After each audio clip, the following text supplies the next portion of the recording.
ছাত্ররা জীবন দেয়, রক্ত দেয়, আর কিছু রাজনৈতিক দলের ফায়দা লোকে।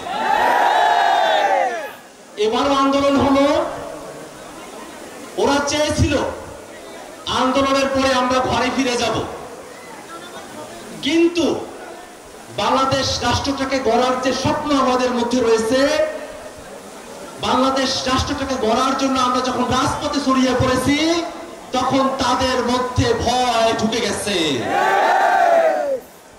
আমরা শাপলা মার্কার কথা বলেছি, তারা ভুলভাবে সেটাকে জাতীয় প্রতীক বলে শাপলা যাতে আমরা না পাই সেই ক্যাম্পেইন শুরু করেছে। আমরা যখন বাংলাদেশের সংস্কারের কথা বলছি, বিচারের কথা বলছি, তারা তখন শুধু নির্বাচনের কথা বলছে। বাংলাদেশে যদি আগের হাসিনার সিস্টেমই থাকে, হাসিনার সংবিধানই থাকে, হাসিনার বিচার বিভাগই থাকে, হাসিনার প্রশাসনই থাকে, তাহলে আমাদের নতুন করে বাংলাদেশ গড়ার যে স্বপ্ন, সেই স্বপ্ন কি বাস্তবায়ন হবে? আমরা বলছি সংস্কারের আলাপ এখনো টেবিলে আছে।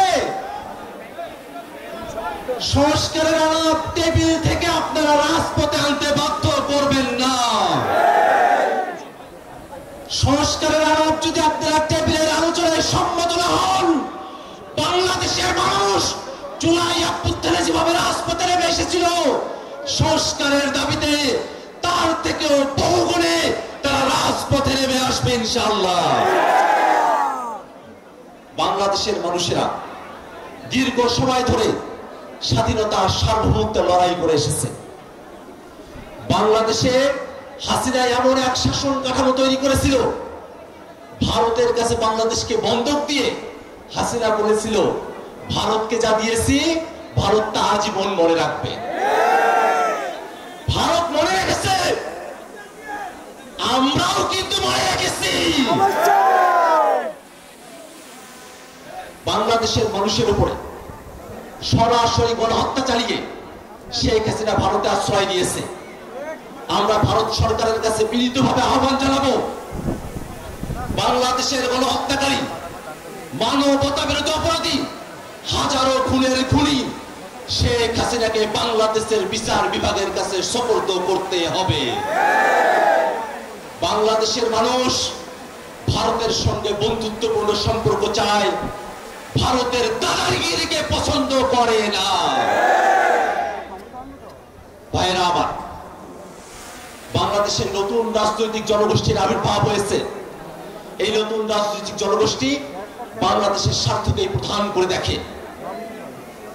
গোষ্ঠী স্বার্থ, ব্যক্তি স্বার্থ, ধর্মীয় স্বার্থ, সম্প্রদায়ের স্বার্থকে ভুলে গিয়ে বাংলাদেশ রাষ্ট্রকে নতুন করে গড়ার যে মিশন, সেই মিশনের সাথে যশোরের জাগরিকরা, যশোরের এনসিপির ভাইরা, যশোরের সাধারণ মানুষেরা, আপনারা কি নতুন বাংলাদেশ গড়ার এই মিশনের সঙ্গে যুক্ত আছেন?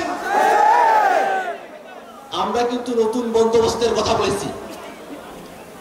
নতুন বন্দোবস্ত যতক্ষণ বাস্তবায়ন না হয়, ততক্ষণ পর্যন্ত রাজপথ দখলে রাখার মানসিকতা আমাদের আছে।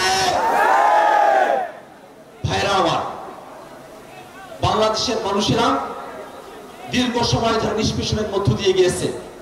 উন্নয়নের গল্পের কথা বলা হয়েছে, কিন্তু বাংলাদেশের প্রতিষ্ঠানগুলোকে পুনর্গঠিত হইতে দেওয়া হয় নাই। আমরা 47-এ ব্রিটিশ থেকে মুক্ত হয়েছি, 71-এ স্বাধীনতা অর্জন করেছি, 24-এ স্বৈরাচার হাসিনার থেকে মুক্তি পেয়েছি। আমাদের বর্তমানের লড়াই ফ্যাসিবাদী শাসন কাঠামো থেকে মুক্তি পাওয়ার লড়াই।